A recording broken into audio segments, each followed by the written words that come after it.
sejahtera kepada para penonton sekalian. Selamat datang ke webinar ilmiah bertajuk Eksploitasi Seksual Menangani Isu Moral melalui 4 aliran pemikiran. Isu eksploitasi seksual sama ada secara fizikal maupun dalam talian semakin menjadi ancaman serius terhadap kesejahteraan pelajar di Malaysia. Banyak kes melibatkan pelajar sekolah, guru dan individu yang menyalahgunakan kedudukan kuasa. Forum kita hari ini bertujuan untuk melihat isu ini daripada perspektif falsafah moral, iaitu naturalis, emotif, intuisionis dan rasionalis, serta bagaimana pendekatan ini boleh digabungkan dalam sistem pendidikan bagi membentuk eksploitasi seksual dan membentuk pelajar beretika.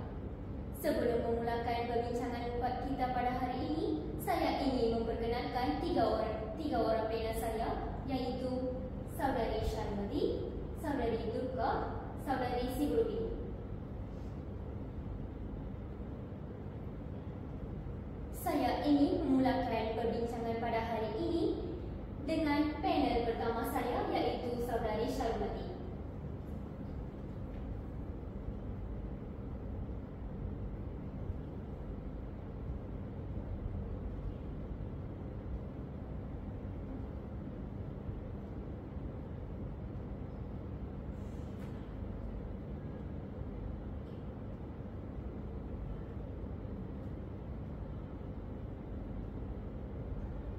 Saudari Sharmadi, aliran naturalis berasaskan hukum alam dan pemerhatian terhadap kehidupan manusia.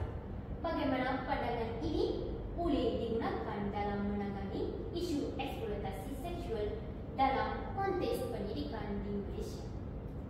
Terima kasih, Saudari Moderator. Aliran naturalis berpandangan bahawa nilai moral datang daripada hukum alam dan keseimbangan semula jadi manusia. Segala tingkah laku yang merosakkan keseimbangan itu dianggap tidak bermoral. Eksploitasi seksual sama ada dalam bentuk gangguan, manipulasi atau penyalahgunaan kuasa jelas bertentangan dengan fitnah manusia yang menghargai maruah diri. Dalam konteks pendidikan, guru boleh menerapkan nilai moral ini melalui pendidikan pengalaman sebenar. Misalnya, aktiviti kesedaran sosial, perbincangan kes undang-undang sebenar dan refleksi akibat moral perbuatan salah. Dengan memahami bahawa tindakan tidak moral akan mengganggu kesejahteraan diri dan masyarakat, pelajar akan belajar bahawa moral bukan sekadar peraturan tetapi satu keseimbangan fitrah manusia yang mesti dijaga. Terima kasih kepada Saudari Sharmadi atas perbincangan yang sangat menarik tadi. Saya beralih kepada Saudari Durga. Sebagai pakar psikologi pendidikan, bagaimana aliran intuisionis yang menekankan suara hati dan naluri moral semula jadi manusia dapat membantu pelajar menilai isu eksploitasi seksual? Terima kasih, Puan Moderator. Aliran intuisionis percaya bahawa manusia dilahirkan dengan keupayaan moral semula jadi, iaitu satu suara hati yang membimbing antara betul atau salah. Dalam isu eksploitasi seksual, suara hati itu sebenarnya sudah memberi amaran bahawa perbuatan yang mencemarkan maruah manusia adalah salah. Maka dalam pendidikan, kita perlu mengasah kepekaan hati nurani pelajar melalui aktiviti reflektif. Contohnya, pelajar boleh diminta menulis jurnal moral berdasarkan dilema etika sebenar seperti isu bullying cyber atau gangguan seksual. Melalui proses refleksi, mereka belajar gangguan seksual minta maaf atas kesilapan. Melalui proses refleksi, mereka belajar mempercayai bahawa mengikuti suara hati mereka. Apabila pelajar yakin pada nilai moral dalam diri, mereka lebih berani menolak tekanan dan godaan untuk melakukan tingkah laku yang salah. Baik saudari Duka atas penerangan yang sangat bagus tadi. Baik, kita teruskan dengan saudari Si Berubini. Saudari Si Berubini, aliran nasionalis pula menekankan logik dan pemikiran akal sebagai asas moral. Bagaimana pandangan ini boleh diterapkan dalam menangani isu eksploitasi seksual di sekolah? Terima kasih saudari moderator atas soalan yang menarik ini.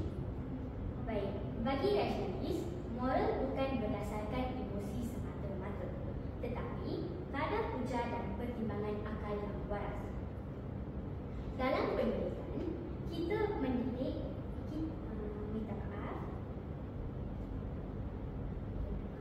dalam pendidikan, kita boleh mendidik pelajar menilai tindakan melalui prinsip keadilan dan tanggungjawab. Misalnya, guru boleh menggunakan perbincangan kes sebenar dan meminta pelajar menjawab persoalan. Contohnya, apakah tindakan berlaku adil? Hak siapa yang telah dicabuli? Apakah keputusan yang wajar menurut akal moral? Dengan berfikir secara rasional, pelajar bukan sahaja tahu sesuatu perbuatan salah, tetapi faham tentang mengapa ia salah dari segi prinsip moral dan undang-undang. Inilah yang melahirkan pelajar yang bijak menilai, bukannya mengikut perasaan semata-mata. Baik, menarik pandangan itu saudari Si Berubini. Sekarang saya beralih kepada saudari Syarumadi dengan menyatakan satu soalan dari sudut emotif. Bagaimana pula perasaan dan emosi memainkan peranan dalam membendung eksploitasi seksual di sekolah? Terima kasih kepada Puan Moderator untuk soalan tadi. Menurut emotivis, penilaian moral lahir daripada perasaan dan reaksi emosi terhadap sesuatu tindakan.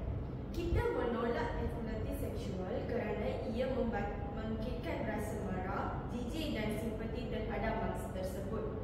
Dalam pendidikan, pendekatan emotivis boleh diterapkan dengan aktiviti yang membangkitkan empati moral. Contohnya, guru boleh menggunakan drama moral, tayangan video kes atau perbincangan reflektif tentang perasaan mangsa. Apabila pelajar benar-benar merasai penderitaan mangsa, mereka akan menolak perbuatan itu secara sukarela kerana hati mereka memberi bahawa ia salah. Pendekatan ini membentuk pelajar yang bukan hanya tahu apa yang salah, tetapi merasai mengapa ia salah. Inilah kekuatan moral menurut emotivis. Baik saudari Syarumadi atas penerangan yang bagus tadi. Sekarang saya beralih kepada saudari Durga. Bagaimana pula kita boleh membina keberanian moral dalam kalangan pelajar supaya mereka berani melaporkan atau menolak salah laku seksual walaupun berada di bawah tekanan sosial? Soalan yang sangat baik, Puan Moderator. Keberanian moral tidak datang dari luar, tetapi daripada kekuatan dalaman untuk mempertahankan kebenaran.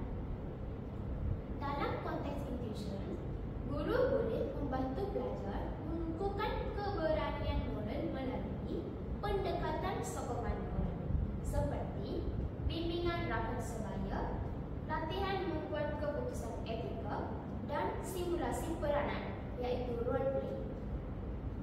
Pelajar juga boleh didedakan kepada kisah teladan tokoh yang berani menentang kezaliman atau ketidakadilan. Apabila mereka melihat contoh bahawa mempertahankan kebenaran adalah mulia, mereka akan terdorong untuk bertindak selaras dengan hati nurani mereka. Inilah matlamat utama pendidikan moral ialah melahirkan pelajar yang berjiwa berani kerana benar. Baik, atas penerangan yang tadi, saya beralih kepada saudari si guru ini. Apakah langkah rasional dan praktikal yang boleh diambil oleh guru untuk mencegah penyalahgunaan kuasa dan memastikan persekitaran sekolah bebas eksploitasi?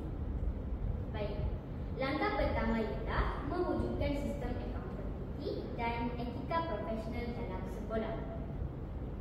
Guru mesti memahami batas kuasa dan tanggungjawab moral mereka. Setiap keputusan atau tindakan guru perlu berasaskan hujah rasional, bukan emosi, bukan kuasa mutlak. Selain itu, dari segi pelajar perlu dilatih dengan kemahiran pemikiran kritikal dan moral reasoning supaya mereka mampu menilai tindakan sendiri dan orang lain secara rasional.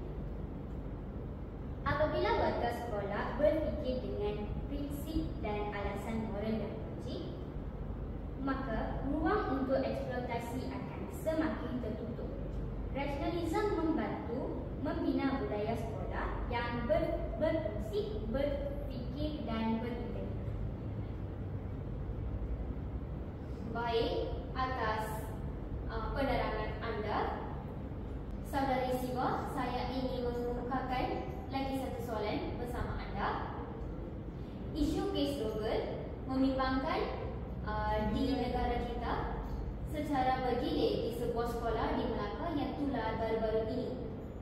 Apakah pandangan anda berkaitan dengan isu ini?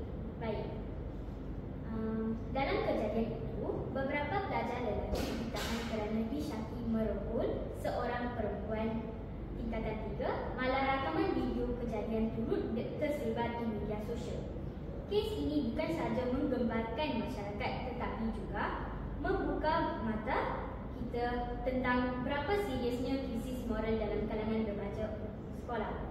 Oleh itu, hari ini kita akan cuba memahami bagaimana aliran moral, pemikiran moral, naturalis, emotivis, intuisionis dan rasionalis dapat membantu kita mencegah dan menangani isu seumpama ini.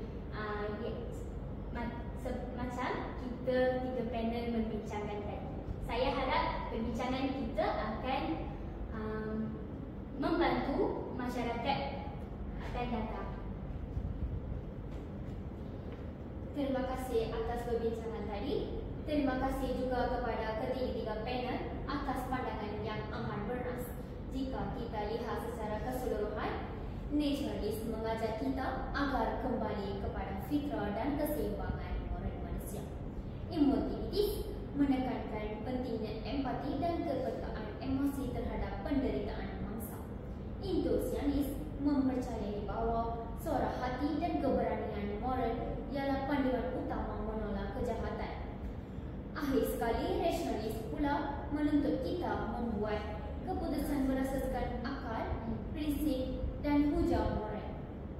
Gabungan keempat-empat aliran ini melahirkan pelajar yang berfikir secara kritikal, berperasaan empati, berjiwa berani dan bertindak secara berprinsip. Dengan pendekatan ini, kita mampu membina generasi yang menolak sebarang bentuk eksploitasi dan menunjuk tinggi maruah setiap insan. Itu sahaja perbincangan kami pada hari ini. Sekian sahaja daripada